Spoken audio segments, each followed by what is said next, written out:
I was standing outside her apartment at 2 a.m., rain soaking through my jacket, watching through her window as she laughed with another man. The same laugh she used to save just for me. My hands were shaking, not from the cold, but from the crushing realization that I had just witnessed the exact moment my 8-month relationship died. And the worst part? I still didn't understand why. 3 hours earlier, I thought we were going to get engaged. Instead, I discovered something about female psychology that would have saved my relationship if I had known it 6 months ago. This is the story of how my complete misunderstanding of confidence cost me everything I loved. And by the end of this video, you'll understand the psychological trap that 90% of men fall into. A trap that destroys relationships before they even begin. But first, let me take you back to where it all started going wrong. Olivia and I met at a coffee shop on a Tuesday morning. I remember every detail because it was the day I thought I finally understood what confidence meant. I had just read another dating book, practiced my opening lines in the mirror, and convinced myself that confidence was about being smooth, charming, and always having the right thing to say. When I approached her, everything seemed perfect. She laughed at my jokes, maintained eye contact, even touched my arm when she spoke. We talked for 2 hours straight. I walked away thinking I was finally getting it with women. Our first 3 months were incredible. Olivia would text me constantly, initiate plans, and seemed genuinely excited to be with me. I felt like I had cracked the code. I was confident, she was responding, and everything was falling into place. But then something started changing. And here's the first female psychology lesson that would have saved my relationship. When a woman starts pulling back after showing initial high interest, it's not because she's losing attraction, it's because she's entering the testing phase.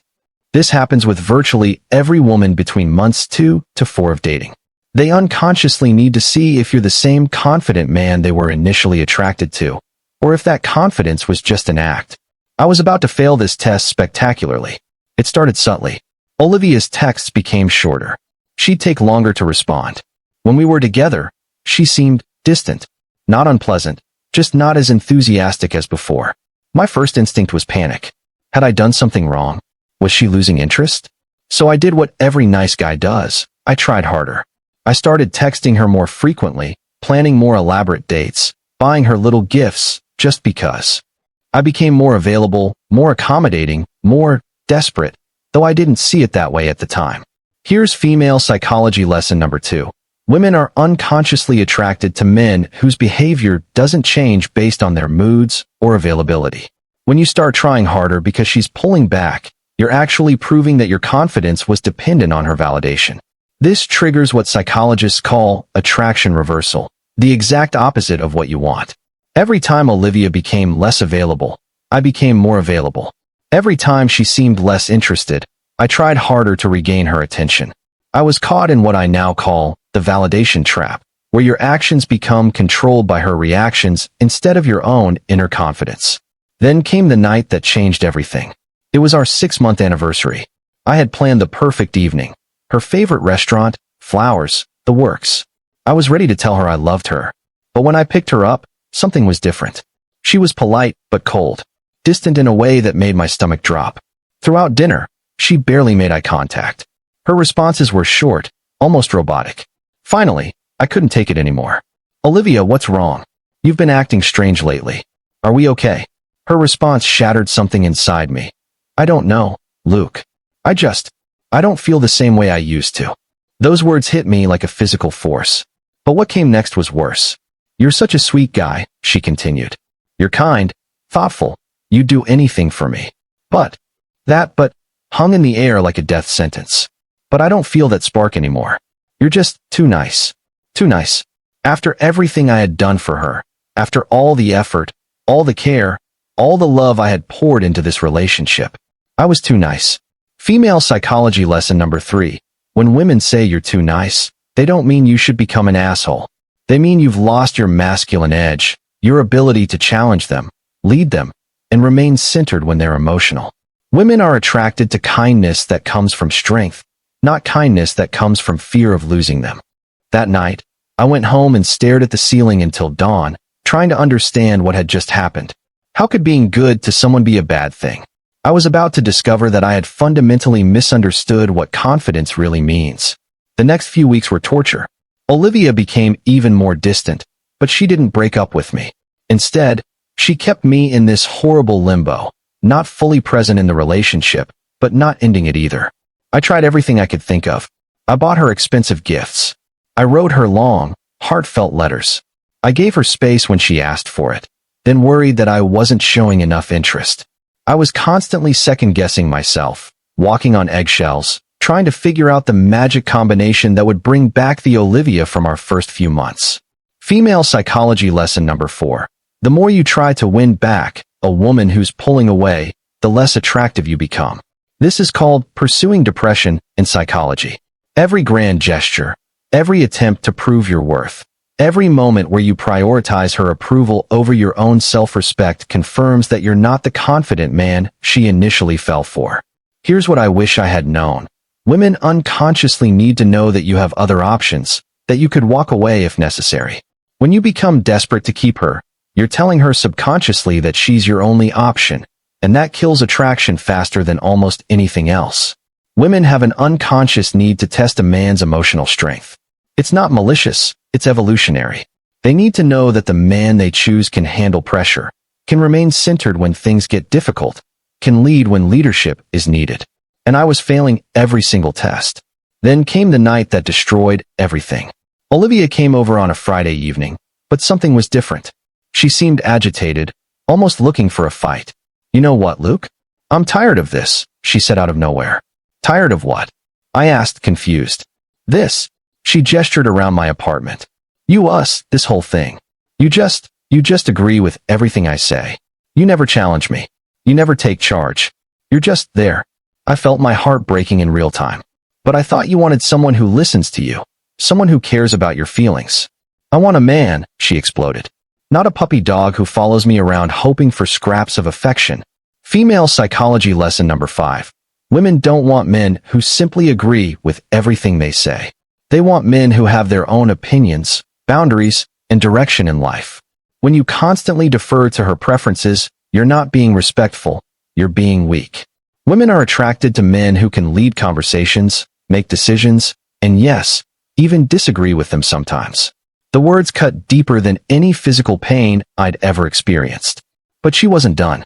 "Do you know what confidence actually is, Luke? It's not being nice all the time. It's not agreeing with everything I say.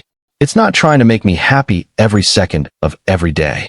Female psychology lesson number 6. Real confidence is being able to stay centered and true to yourself regardless of her emotional state. If she's upset and you immediately go into fix-it mode, you're showing her that her emotions control your behavior. This makes you appear weak, not caring. I stood there, speechless, as she continued. Confidence is believing in yourself even when I'm testing you. It's staying centered even when I'm emotional. It's leading this relationship instead of just reacting to whatever mood I'm in. Then she said the words that would haunt me for months. "I fell in love with a confident man. But somewhere along the way, you turned into someone I don't even recognize." She left that night, and I knew she wasn't coming back. But her words had planted a seed of understanding that would eventually save me. For weeks after Olivia left, I was a wreck. I couldn't eat, couldn't sleep, couldn't focus on anything. I kept replaying every moment of our relationship, trying to figure out where I went wrong. That's when I stumbled across something that changed everything. A definition of confidence that finally made sense. Confidence isn't about being smooth or charming or always knowing what to say. It's simpler and more complex than that. Confidence is belief in yourself and your abilities. But here's the part one had missed, the abilities part. What specific abilities do you need to be confident with women? I realized I had been confident in some areas, but completely lacking in others. I could start conversations easily, but I couldn't handle Olivia's emotional tests. I could plan great dates, but I couldn't maintain attraction over time. I knew how to be nice, but I didn't know how to be strong. And Olivia's behavior, the pulling away, the mood swings, the tests, it wasn't because she was losing interest. It was because she was unconsciously trying to make me stronger. Female psychology lesson number 7. Women unconsciously test men to help them become stronger, more confident partners. This isn't manipulation, it's evolutionary psychology. A woman needs to know that her man can handle pressure, stay calm in crisis, and lead when necessary. The pulling away, the emotional challenges, even the arguments. These are unconscious attempts to see if you'll remain centered or if you'll crumble. Here's the key insight. When a woman throws a tantrum or becomes emotional, she's not looking for you to fix her emotions. She's looking to see if you can remain calm and confident while she works through them. Your job isn't to manage her emotions, it's to manage your own. But I had interpreted every test as rejection, every challenge as a reason to try harder to please her. I had missed the most important ingredient in real confidence. The missing ingredient was this. True confidence means you can handle any situation without losing your center. When Olivia pulled away, instead of staying confident in my own worth, I panicked and chased. When she tested my boundaries, instead of holding firm, I bent over backward to avoid conflict. When she threw emotional tantrums, instead of remaining calm and centered, I scrambled to fix whatever I thought was wrong. Female psychology lesson number 8. Women lose respect for men who change their behavior based on the woman's emotional state. If you're happy when she's happy and anxious when she's distant, you're essentially telling her that she controls your emotional world. This is incredibly unattractive because it puts her in the masculine role of being the stable, centered one. The truth is, confident men, the ones women are truly attracted to, they don't change their behavior based on a woman's mood. They don't lose their sense of self when faced with tests or challenges. They understand something I didn't.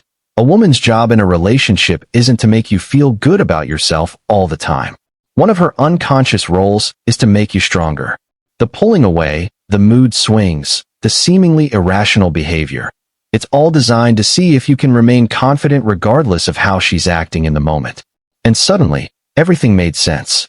Olivia hadn't fallen out of love with me. She had fallen out of respect for me, because I had shown her, through my actions, that my confidence depended entirely on her approval. But it was too late for Olivia and me. I tried to reach out to Olivia one last time, armed with this new understanding. I wanted to show her that I finally got it, that I could be the confident man she had fallen in love with. But when I called her, the conversation lasted less than 2 minutes. "Luke, I'm seeing someone else," she said simply. The words hit me like a truck. Someone else? Already. His name is Andrew. We met 3 weeks ago. 3 weeks. She had moved on in 3 weeks after a relationship that lasted 8 months. But Olivia, I understand now. I know what went wrong. I can be different. Luke, stop. Her voice was gentle but firm. You're a good man. You'll make someone very happy someday. But we're done. I need you to accept that. That night, I found myself standing outside her apartment in the rain, watching through her window as she laughed with Andrew. The same laugh that used to be mine. But as I stood there, soaking wet and heartbroken, I noticed something that would change my perspective forever. Andrew wasn't doing anything special. He wasn't more handsome than me, wasn't funnier, wasn't more successful. But there was something different about the way he carried himself, the way he moved through the space, the way Olivia responded to him. Female psychology lesson number 9. Women respond to a man's energy and presence more than his words or actions. Andrew had something I had lost, unshakable confidence in his own worth. Even from outside, I could see that he wasn't trying to impress Olivia or make her happy. He was just being himself, completely comfortable in his own skin. Here's what I observed. Olivia was actually the one working for his attention. She was leaning into him, laughing at his jokes, touching his arm. The exact same thing she used to do with me in our first month, before I started chasing her approval. That night in the rain was my rock bottom. But it was also my awakening. I realized that I had a choice to make. I could continue believing that I wasn't good enough for women like Olivia, that confident men were born different, that I was destined to either settle for women I wasn't attracted to or spend my life getting friend-zoned by the ones I really wanted. Or I could choose to believe that confidence was learnable, that the abilities I lacked could be developed, that I could become the kind of man women respect and desire. I chose transformation. I started studying not just what confidence was, but how to build it systematically. I learned that confidence in each area, starting conversations, maintaining attraction, handling tests, creating sexual tension, leading relationships, could be developed like any other skill. I practiced staying centered when faced with challenging behavior. I learned to see tests as opportunities to demonstrate strength rather than threats to avoid. I developed the ability to remain confident regardless of how others were responding to me. Most importantly, I learned that true confidence isn't about never feeling doubt or insecurity. It's about not letting those feelings control your behavior. The transformation wasn't immediate.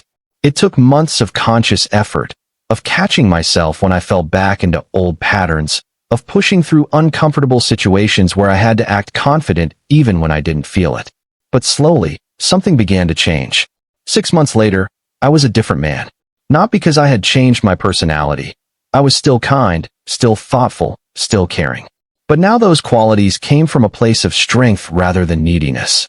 I learned to be caring without being desperate, attentive without being clingy, interested without being available at all times. Female psychology lesson number 10. Scarcity creates value. When you're always available, always accommodating, always saying yes, you become like air to a woman, essential but taken for granted. The men women obsess over are the ones who have their own lives, their own goals, their own boundaries. When women tested me now, and they all did, I recognized it for what it was, an unconscious attempt to see if I could remain confident under pressure. Instead of panicking and trying harder to please them, I stayed centered and passed the test. Here's the breakthrough. I learned that when a woman becomes difficult, emotional, or distant, the worst thing you can do is chase her or try to fix the situation. Instead, you stay calm, maintain your own emotional center, and let her work through whatever she's going through. This actually makes her feel safer and more attracted to you. The results were dramatic. Women who previously would have friend-zoned me began seeing me as relationship material. Women who used to pull away when things got serious began pursuing me instead. But the real test came when I ran into Olivia at a mutual friend's party. She looked beautiful, but for the first time since our breakup, seeing her didn't send me into an emotional tailspin. I felt confident, centered, at peace with myself. We talked for a few minutes, and I could see something in her eyes I hadn't seen in months. Respect. You seem different, she said. I am different, I replied, and I meant it. As we talked, I noticed her body language shifting. She was leaning in closer, laughing more easily, touching my arm the way she used to in our early days. Female psychology lesson number 11. Women are incredibly intuitive about a man's confidence level. They can sense it in your posture, your voice, your eye contact, and the energy you project. Olivia was responding to the same confidence she had originally been attracted to, but now it was real, not dependent on her approval. The final lesson, I wasn't interested anymore. Not because I was bitter or trying to get revenge, but because I had finally understood something crucial. True confidence means knowing your worth regardless of who recognizes it. Olivia had been a teacher, not a loss. She had shown me exactly what I needed to learn about myself and about women. And now I was ready for something better. As I walked away from that conversation with Olivia, I realized that everything I had been through, the heartbreak, the confusion, the months of struggle, had been necessary. Because now I understood the truth about confidence and women that took me years to learn. Women don't want perfect men. They want confident men. Men who can handle their tests, their emotions, their challenges without losing their sense of self. They want men who are strong enough to lead, confident enough to make decisions, and secure enough in themselves that they don't need constant validation. Most importantly, they want men who understand that real confidence isn't about what you do. It's about who you are when things don't go according to plan. If you've been struggling with women, if you've been getting friend-zoned by women you're attracted to, if you've watched relationships fall apart and couldn't understand why, you're not broken. You're not hopeless. You're just missing some key abilities that can be learned. The same way I learned them. The same way thousands of other men have learned them. But here's what I wish someone had told me years ago. You don't have to spend years making the same mistakes I made. You don't have to lose the women you care about because you don't understand how female psychology really works. There's a system that combines everything I learned about eliminating nice guy behavior with cutting-edge discoveries in modern psychology. It's called the Scrambler Method, and it's specifically designed for men who want to stop being the friend zone guy without changing their core personality. Here's what this system can do for you. First, it will stop you from losing women who initially liked you. You know what I'm talking about. Those situations where everything starts great, but then she gradually becomes distant and you can't figure out why. The Scrambler Method teaches you to recognize and pass women's unconscious tests instead of failing them like I did with Olivia. Second, it will give you the confidence to re-enter the dating scene at any age. Whether you're coming out of a long relationship, dealing with divorce, or just tired of being single, you'll have the tools to attract the kind of woman you actually want, not just the ones who'll settle for you. Third, and most importantly, it teaches you to pass each and every one of women's secret tests. The pulling away, the mood swings, the seemingly irrational behavior. You'll understand exactly what's happening and how to respond in a way that increases her attraction instead of killing it. This isn't about playing games or manipulating women. It's about understanding female psychology well enough to bring out the best in both of you. The scrambler method is the only system that combines eliminating the nice guy patterns that destroy attraction with the psychological insights that create lasting desire. If you're tired of wondering why other guys get the girls you want, if you're sick of hearing, "You're such a sweet guy, but," followed by rejection, if you want to project the kind of personal power that makes women pursue you instead of pulling away, then click the link below this video right now. Don't wait. Don't convince yourself you'll remember to check it out later. Every day you wait is another day you might lose a woman who could have been perfect for you, if only you had understood what she really wanted. The link is right there. Click it now and start your transformation today. Because confidence isn't something you either have or you don't. It's something you build. And what you're about to discover is going to show you exactly how to build it. Click the link below before it's too late.